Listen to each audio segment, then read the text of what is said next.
Bambo Tebele, naba fidèle téléspectateur nyonso ya Genor TV, banoko bana tata Simo Kimbangu bana Lumumba, Bambo Tebele, nabino nyonso bozola nabiso, nasengi naba fidèle téléspectateur nabiso, bo partager les lien, bo liker émission s'il vous plaît. Ce bozola nangai kolongwate sans ko liker. Awa tolobela ka mingi Congo, tolobela pena Congo. Biso toza bakoa pona ekolo, eza ba biso, ba wazalendo numérique. Enfin, Joseph Kabila déféré en justice. Na la bino intervention ya Constant Mutamba a signé. Mutamba lakisi fidélité na ya lakisi loyauté na ye et pas ya Fachi Béton. Nde na lobaki mama Olive Lembe abanda komikosa. Wando kanisa ki Mutamba aza petit na bango palais. Abanda koya na palais azolia pi petit ya mobali na ye. Makambo yindi bandeko panique ekoti naka ya PPRD. Bakanisaki ki eza ba blague. Bakanisaki ki Fachi azo sakana. Bakanisaki ki eza blague poursuite contre Joseph Kabila. Mokonzi na bango bakanisaki ki eza ba blague. Félix ne lâche pas l'affaire. Félix ne lâche pas l'affaire. Kabila nous a trahis. Kabila nous a trahis. Et donc, justice Nabiso est s'activer. Nenye tozolo baboyi lelo. Auditeur général, il y a FARDC à saisir déjà bureau ya Sénat. Sama Lukonde va saisir déjà bureau ya Sénat. Pour la Rosenga, lever de l'immunité, il y a sénateur à vie. Peut Kosenga autorisation, il y a poursuite judiciaire contre Joseph Kabila. Ba les asiko na minito yo na ka ya Sénat, ya bureau ya Sénat, na ka ya Sama Lukonde. Malgré qu'azagi pe disciple à Joseph Kabila, loko Mutamba. Mais na minito yo bal eza na ka ya Sama Lukonde. Sama Lukonde kata masolo. Auditeur général à saisir déjà bureau. Donc ndenge tozolo baboy réquisitoire na ye eza déjà na bureau ya Sénat. Basengi na Sénat alongola basa la cérémonie ya levée des immunités. Ya sénateur à vie. Mutamba apesi précision.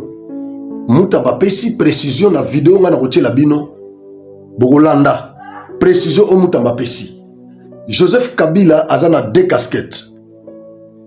Casquette à liboso aza président honoraire. Casquette ya mibale aza sénateur à vie.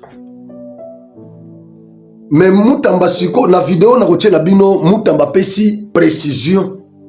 Joseph Kabila n'est pas poursuivi en tant que président honoraire parce que wana procédure eza moulayi. Donc justice nabiso est contournée barrière wana.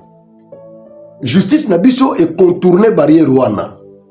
Au président honoraire, il y a une loi la loi portant sur les statuts des anciens présidents et des chefs de corps constitués.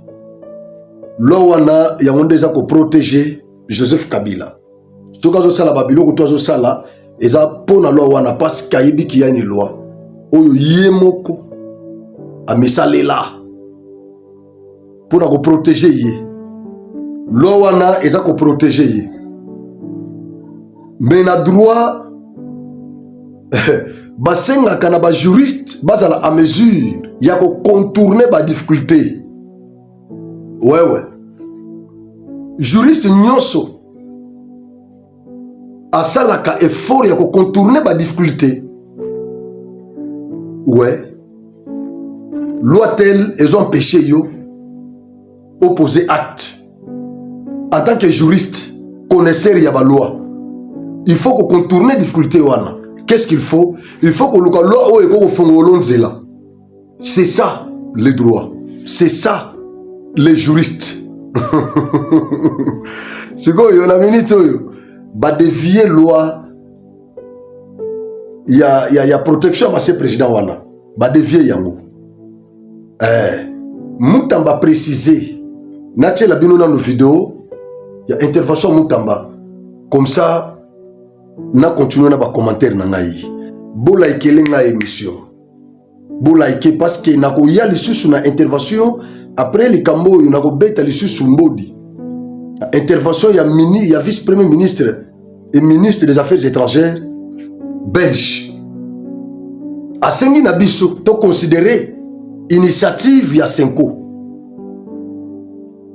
To considérer initiative ya Senko. Alors na ko beta mbodi place wana, na ko beta cette place wana. Qu'est-ce qui serait derrière cette idée-là? Message wana. Est-ce que ça une coïncidence? Na boye inaye na Congo? Ou bien na sima ezana eloko eza caché. Nazo ya ko révéler bino yango. Mais bolanda nanu émission yo. Et bolanda nanu intervention Mutamba. Justice congolaise poursuit les sénateurs à vie Joseph Kabila, non pas en sa qualité d'ancien chef d'État, mais en sa qualité de sénateur. Ce conformément aux articles 104, 107, mais aussi et surtout 153 et de la Constitution et 120 du Code judiciaire militaire. Dans la mesure où les faits pour lesquels il est poursuivi n'ont pas été commis par lui pendant l'exercice de ses fonctions alors qu'il était président de la République ou en dehors de l'exercice de ses fonctions en cette période-là, mais en tant que sénateur à vie. Et de ce point de vue, point besoin de passer par le Congrès tel que le veut l'article, tel que le veut la loi du 26 juillet 2018 portant statut des anciens présidents de la République élus, ainsi que l'article 167 de notre Constitution.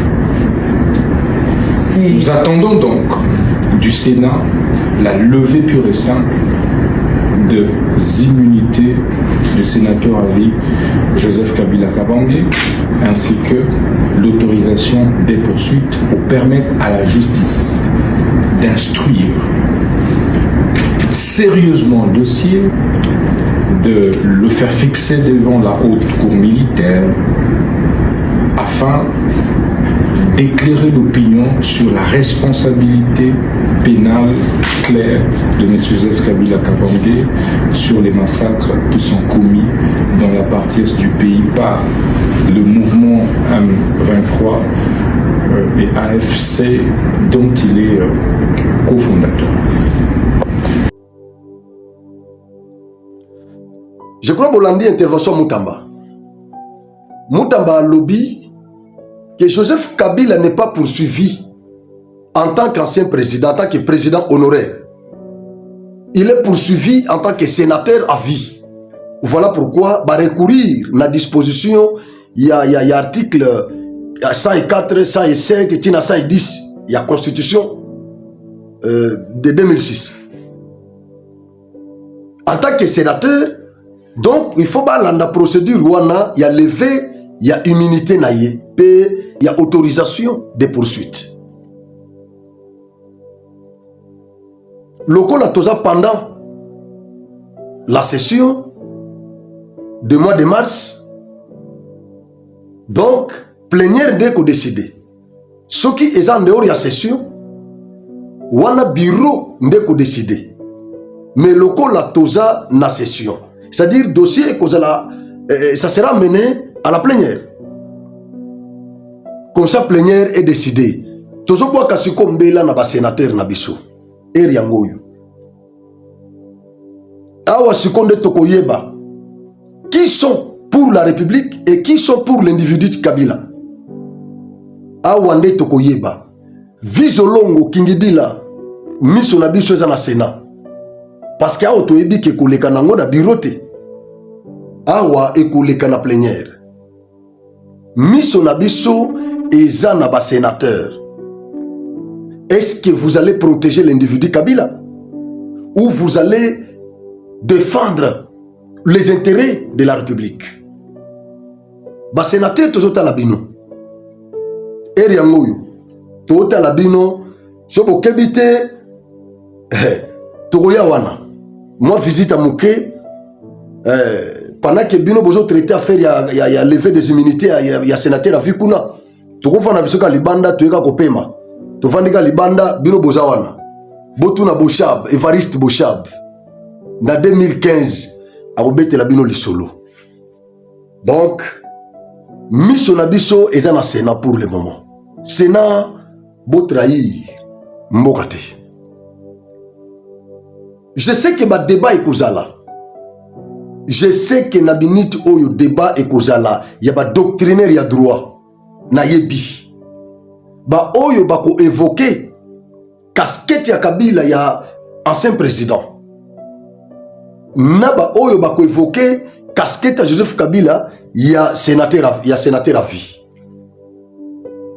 Controverse kozala sikoyo na ba juriste na yebi. Mais moi je suis de l'école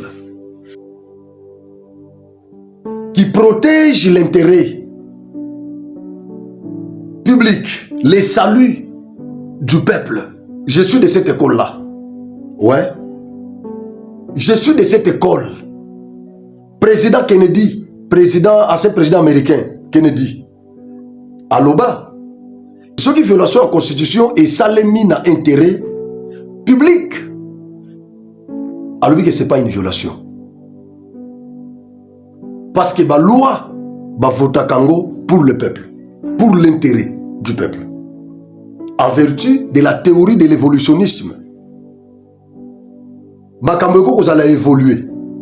Mais tant que sous loi est anachronique. En face, il y a urgence. Qu'est-ce qu'on fait? Est-ce qu'il faut qu'on procède à la modification de la loi, ce qui est exacté, s'il y a une urgence? Ou il faut agir d'abord pour sauver le peuple? Le salut du peuple, c'est la loi suprême. Nesika biso telemi. Je suis de cette école. Comme pour le moment, il y a une urgence. Moutamba, ministre de la Justice, a révélé biso que Kabila l'a poursuivi, non comme sénateur à vie, non comme président honoraire, mais comme sénateur à vie. Problème biso est à vie. Tout ce dont moi j'ai besoin, c'est que Kabila soit arrêté, soit interpellé, jugé et condamné. Oui. Alors, l'auditeur général de FARDC a poursuivre Joseph Kabila pour 1. La trahison, 2. Crime de guerre, 3. Crime contre l'humanité. Ndeba crime oyo auditeur azolande la Kabila yangoana. Trahison, il nous a trahi. Un ancien président qui voit s'associer aux rebelles, aux terroristes, qui tuent, qui pillent, qui violent et qui volent encore. À Kepa na Bango, à soutenir Bango. Auditeur à lobby, ba crime misat oyo, yangonde na condamner les Kabila. Et selon le ministre de la Justice, il dit un maximum de preuves attestant la complicité de Kabila derrière AFC bar M23 ont été recueillis par la justice qui a également recensé les biens de l'ex-président au pays et à l'étranger, a annoncé mercredi le ministre de la Justice, Koussa Moutamba. Et a précisé les sous que saisi, il y a biloko ya Kabila nanu esopéré te. Nanu esopéré te. C'est Moutamba qui a précisé, malgré communiqué naïe, mais Awa Sikoyo a fixé opinion, a dit aucune saisie n'a été opérée à ce stade. Les autorités attendant la levée de l'immunité et l'autorisation de poursuite de la part du Sénat afin de servir à titre préventif. Donc, Moutamba confirme que bien à Kabila, ils ont déjà visé. Basi ba recensé yango. Bien aux dans pays, na aux libanda pays. Naïba ba hôtel mususu mibale ya Kabila na Tanzanie na Kariako. Babenga ngoni. Pacifique babenga ngoni. Kombo na Bosani na kenda na hôtel wana ya Joseph Kabila. Na ina filmango kanenge masolo ya ndenge za la tout ça ba pekisanga ono aba filmaka te. Andori ya wana ya Kariako na Grand Marché ya Tanzanie. Azana hôtel mususu côté na lac wana ya Tanzanie wana. Hôtel mususu akono côté plage. Andori ya wana na Kampala pe lisusu balakisanga lisusu na Kampala balakisanga yi palais ya Kabila na Kampala na kenda ti place wana. Donc pour ça zali so bolu ko ya libanda boya ipana ngai bo futeli nga transport to kei na lakisibino yango musu to yebi. Donc ils ont déjà recensé Nyoso.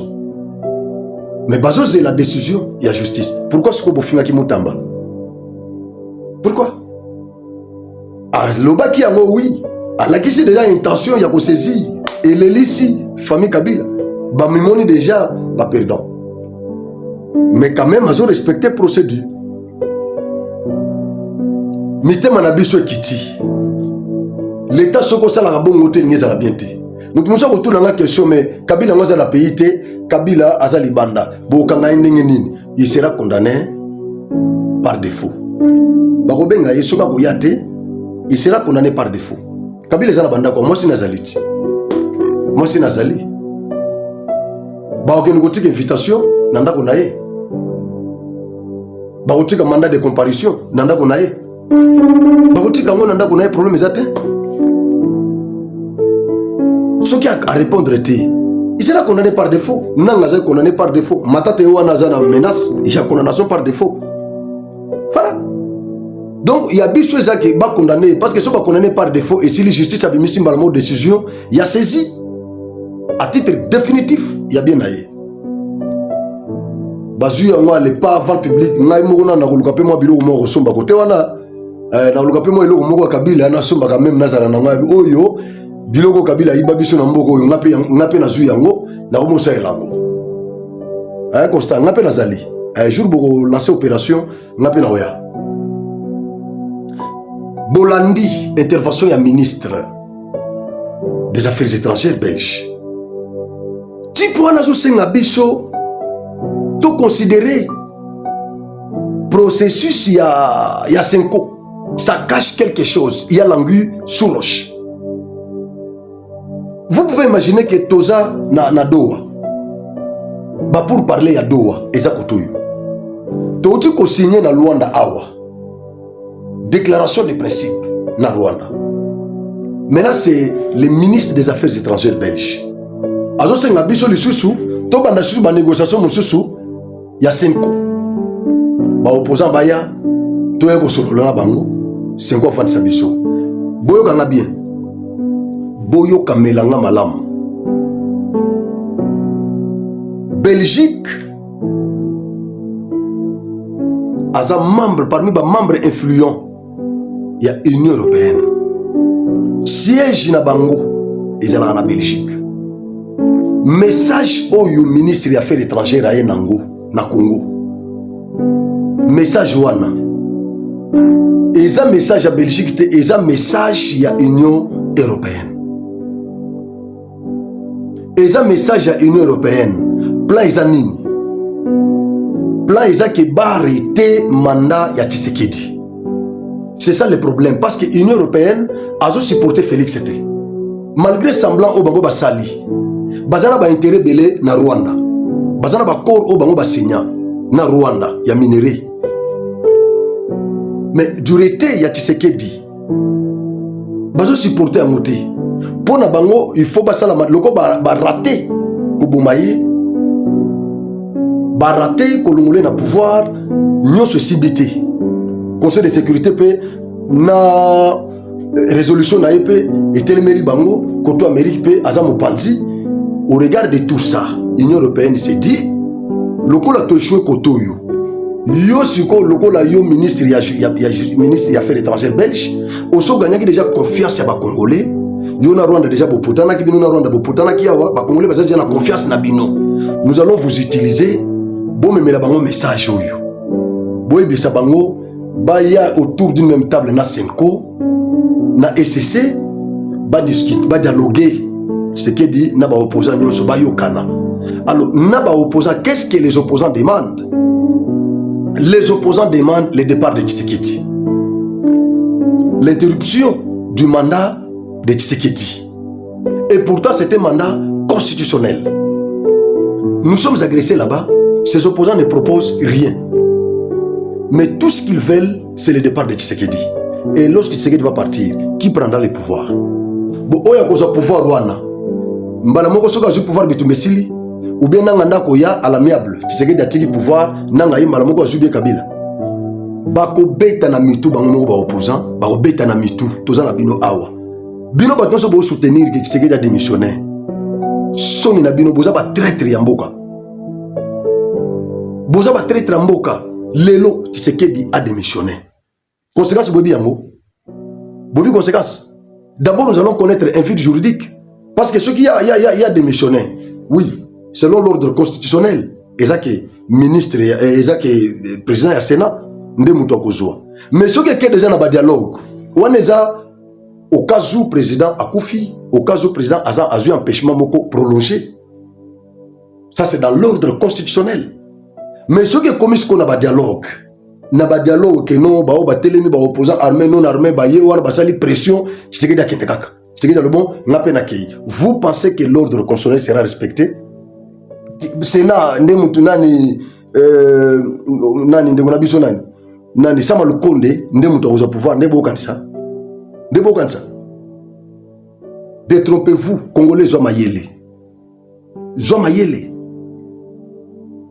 siko ba opposa bango bazo luka démission ya Tshisekedi départ à Tshisekedi bo Tshisekedi constitution et lobby na Tshisekedi yo kokende te parce que ngai nde mutu nazo protéger pouvoir na yo nga munazo battre la pouvoir na yo moyen tiko kende ezati mais koto siko bango ba lobby Tshisekedi fa kende siko yo ministre des affaires étrangères belge ozo yepa na biso ozo senga biso tokende autour d'une même table na Senko na SCC na ba opposant to discuter. Nous allons discuter autour de quoi? Il n'y a pas la crise politique, nous avons la crise sécuritaire. Nous avons ici la crise sécuritaire. Nous n'avons pas une crise politique parce que nous avons des institutions dûment investies, issues des élections, protégées par la Constitution. Ils sont là. Et donc, il n'y a pas la crise politique chez nous. Nous avons la crise sécuritaire, oui, mais crise politique, il n'y en a pas. Ceux qui dialoguent à Sen City et Salemaki, c'est parce que Kabila Zalaki est lutté. Moussa Koufi, Kabila Outchoki Wapi a eu pouvoir. Il n'était pas élu. Et il n'y avait aucune constitution, il y avait un texte constitutionnel octroyé au musée Azouaki qui ne garantissait aucune protection des droits et libertés des individus.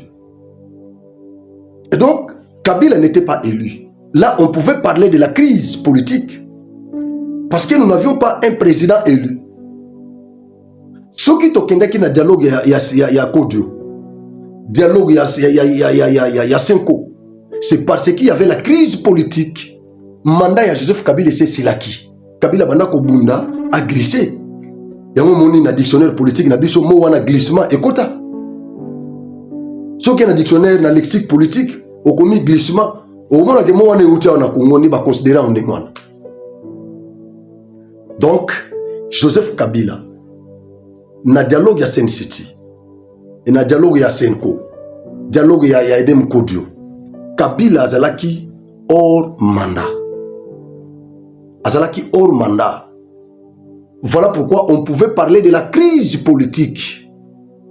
Mais Leloyo Tshisekedi, au bango bazo bundisa, il est en plein mandat constitutionnel. Nous avons des institutions, élus, députés, sénateurs élus, gouvernement dûment investi.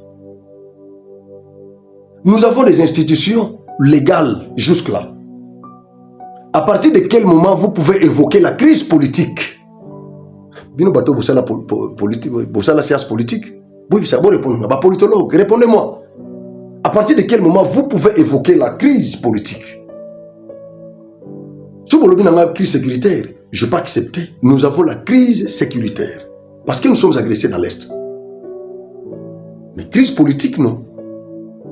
Et donc, vouloir le départ de Tshisekedi, c'est une aberration, une déviation au regard de notre constitution. Donc, proposition, il y a ministre des Affaires étrangères belge, Congolais ne considérez pas ça, c'est du poison. C'est du poison. Ce n'est pas la Belgique, c'est l'Union européenne. Où ils ont poussé, Bolanda déclaration à Kamitatu, Kamitatu Lobana Bisso.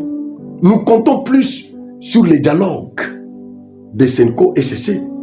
Parce que nous savons que ça va déboucher sur la réécriture du pacte républicain. Le pacte républicain, c'est la constitution. C'est-à-dire, on va réécrire la constitution. C'est-à-dire, on va modifier la constitution. Mais tant que Tolobaki Makamboya, changement, révision, modification de la constitution, Batelemela Kiyango. Lelo siko yotoke na makambo guerre toujours ka kimia, Kamita a proposé biso réécriture de la constitution. Comme si cela ne suffisait pas, Kamita a a proposé le fédéralisme. Alors, par quel procédé? Bokolongola RDC na forme républicaine oyo ezana sikoyo unitaire avec une forte décentralisation. Bokomisa RDC comme état fédéral. Par quel mécanisme? Si ce n'est que par le changement de la constitution. Parce que article 1er il y a constitution. Boyo basikoyo nzambe bozana zo na constitution. Bozana na constitution comme on.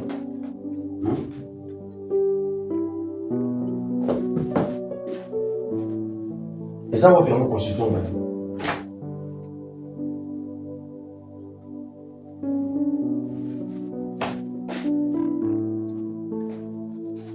Voilà, il y a un mot déjà. Beaucoup de suko, n'attend article 1er, il y a constitution. Après, n'attend article 220. Pour comprendre, opposant, autres dans le Congo. Article 1er. Il y a un article déjà pour définir, pour décrire la RDC. La République démocratique du Congo est, dans ses frontières du 30 juin 1960, un état de droit, indépendant, souverain, uni et indivisible. Voilà la forme étatique, la forme républicaine de notre État. C'est un État unitaire. Un État unitaire. C'est ça la forme républicaine de notre État. Dans l'indépendance Nabiso, il y avait deux écoles. Il y avait l'école de ceux qui soutenaient le fédéralisme et l'école de ceux qui soutenaient l'unitarisme au sens strict, au sens restreint. Lumumba Zaki pour l'unitarisme. Kassavou Bounaba Moïse Chombe, Bango Bazaki pour le fédéralisme. Mais constitution Tozanango, constituant en 2006, a équilibré. Le débat va continuer, même esprit va continuer, va équilibrer. Bazundambo ya fédéralisme, bakoti, bazundambo ya unitarisme, bakoti, ndeto zui, tokomi na état unitaire, mais avec une forte décentralisation. C'est-à-dire, la RDC est un état unitaire. Donc, un article 220. Oyo, et le gars qui a un problème, tomé là qui a un maïti. pour comprendre ba opposant au toza na bango.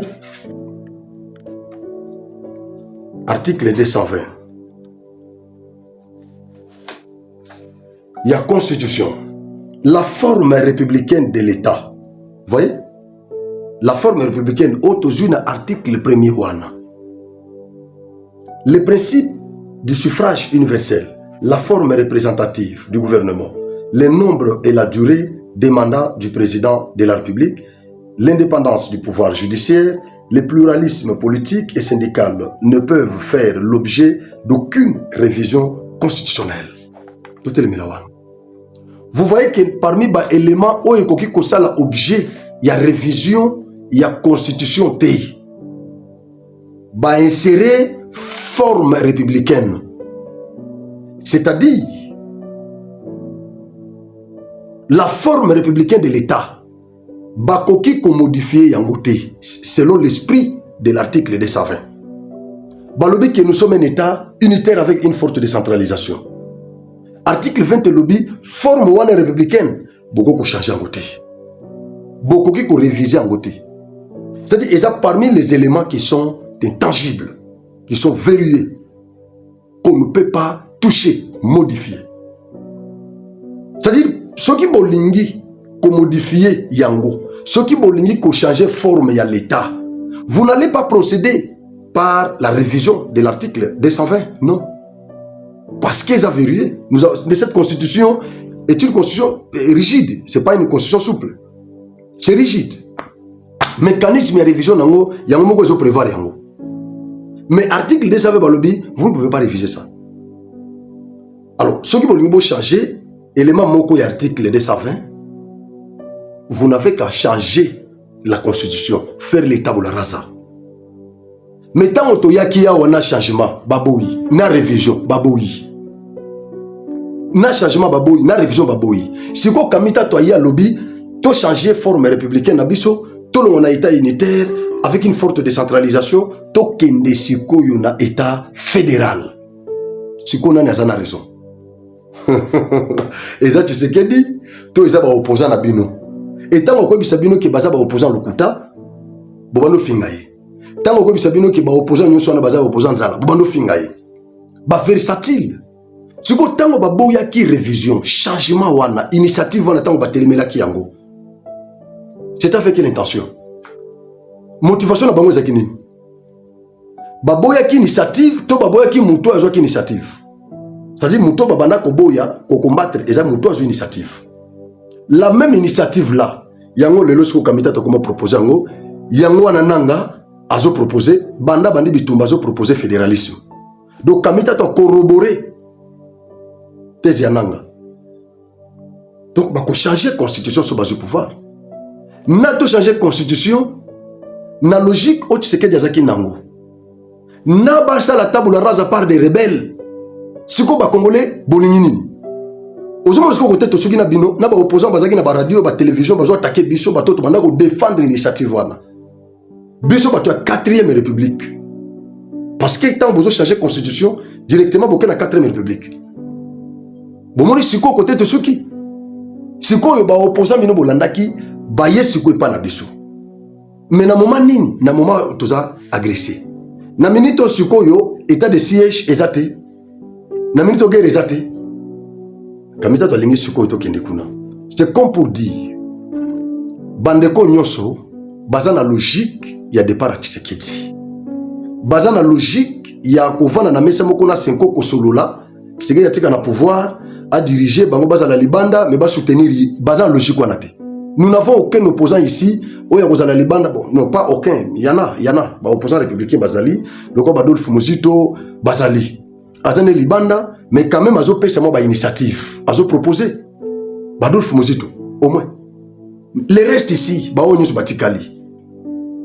Batomite mama B. Pandoki. Tozana bino. Ingeta. Bandego to simbana. Namaboko. To sauver Congo. Babibi wana tous ces scélérats ne les sauvez pas.